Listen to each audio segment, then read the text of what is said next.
তুমি যদি প্রেমই করো, যদি একটা ছেলেকে তুমি ভালোই বাসো, তার স্বপ্ন তুমি ভেঙ্গো না। মন ভাঙাভাঙি জিনিসটা একদমই ভালো না। মিডিয়াতে কিছু পার্সন আছে যে যারা মেয়েদের সাথে একটু সুযোগে সদ্ব্যবহার করতে চায়। সুগার ড্যাডি এটা হচ্ছে আপনাদের জন্য সুখী কিছু না। কেমনে কেমনে জিনিসটা এত তাড়াতাড়ি হয়ে গেল আমি নিজেও জানি না। হ্যাঁ, মজার ছিল। তাদের উদ্দেশ্যে বলবো, তুমি যদি প্রেমই করো, যদি একটা ছেলেকে তুমি ভালোই বাসো, তার স্বপ্ন তুমি ভেঙ্গো না। আগে তুমি তোমার ফ্যামিলি মেনটেন করো, ফ্যামিলির জিনিসটা বোঝো যে তুমি ছেলেটাকে তুমি মানে বিয়ে করতে পারবা কিনা, বা ছেলেটাকে তুমি ভালোবাসতে পারবা কিনা, ছেলেটার তুমি স্বপ্ন না ভাঙ্গো, তাহলে একটা ছেলের সাথে তুমি সম্পর্ক করো। ছেলে কি মেয়ে কি, এটা দুজনের উদ্দেশ্য করে বলছি। আসলে মন ভাঙাভাঙি জিনিসটা একদমই ভালো না।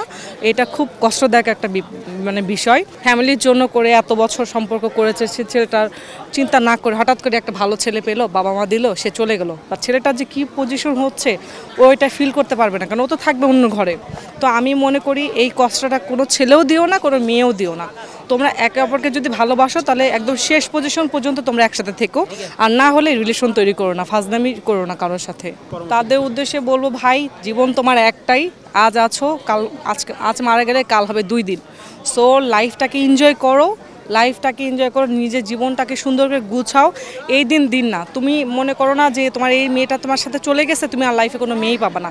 ইনশাল্লাহ আল্লাহ যদি চায় তুমি ওই মেয়ের থেকেও তুমি ভালো মেয়ে পাবা। এটা হচ্ছে মানে একটা আশাবাদী, কারণ তুমি বুঝে শুনে এরকম একটা মেয়ে খুঁজে নিবা, তারপর নিজের জীবনটা নষ্ট করো না। অনেকে সুসাইড করে ফেলে। যে কিছুদিন আগে দেখলাম আমাদের এক মানে কালকে জানতে পারলাম আমাদের এক বান্ধবীর জন্য সুসাইড করেছে। এই জিনিসটা শুনে খুব খারাপ লাগলো যে আসলে কেন ভাই, জীবনটা যে নেশা করতেছো, তুমি জীবনটা শেষ করে দিচ্ছ, তোমার বাবা মার কষ্ট হচ্ছে, তোমার ভাই বোনের কষ্ট হচ্ছে, তোমার যে মেয়েটা তোমাকে ছেড়ে চলে গেছে তার কিন্তু কষ্ট হচ্ছে না। সে তোমাকে দেখছে আর তোমাকে থেকে মানে হাসতেছে, সে চাইলেও আসতে পারতেছে না, হয়তো বা একটু মিসও করতে পারে যদি সে মেয়েটা তোমাকে ভালোবেসে থাকে, কিন্তু তোমার জীবন তো ছেড়ে চলেই গেছে।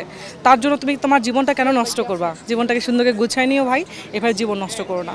আমাদের মিডিয়াতে কিছু পার্সন আছে যে যারা মেয়েদের সাথে একটু সুযোগে সদ্ব্যবহার করতে চায়, বাট ওই রকম কিছু না যে গিভ অ্যান্ড টেক হলেই তুমি ভালো কাজ করতে পারবা, গিভ অ্যান্ড টেক না হলে তুমি কিছু করতে পারবা না।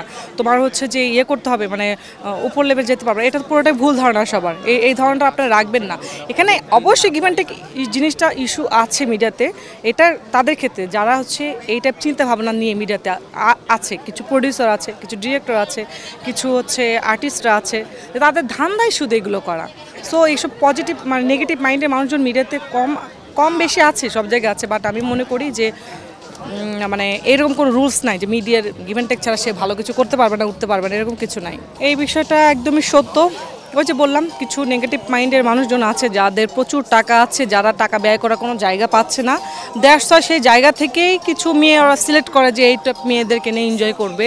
সো সুগার ড্যাডিটা আসলে কি আর বলবো, এটা আসলে আমাদের এখন নট অনলি মিডিয়া, দেখেন আপনি বাইরে স্টুডেন্টদের ক্ষেত্রে দেখেন, তারপরে আপনার সাধারণ পাবলিকদের ক্ষেত্রে দেখেন, এরকম সুযোগ সুবিধা পেলেই অনেক মেয়েরা এগুলোতে ইনভলভ হয়ে যাচ্ছে। এটা আসলে কিছু বলা নাই। এখন তাদের উদ্দেশ্যে পরামর্শ দিব, এই লাইফ না, যেহেতু আমাদের পরকালও যেতে হবে, এই জিনিসটা চিন্তা ভাবনা করে আপনারা অবশ্যই সামনে আগান। এই সুগার ড্যাডি এটা হচ্ছে আপনাদের জন্য সুখী কিছু না, হয়তো ক্ষণস্থায়ীর জন্য আসবে, আপনাদেরকে অনেক হাই প্রোফাইল করে দিয়ে আবার কিন্তু আপনাকে আপনার পজিশনে রেখে চলে যাবে, আপনাকে নিয়ে সেটেল হবে না। সো এই জায়গা থেকে আপনারা সবাই দূরে থাকবেন, এটাই প্রত্যাশা।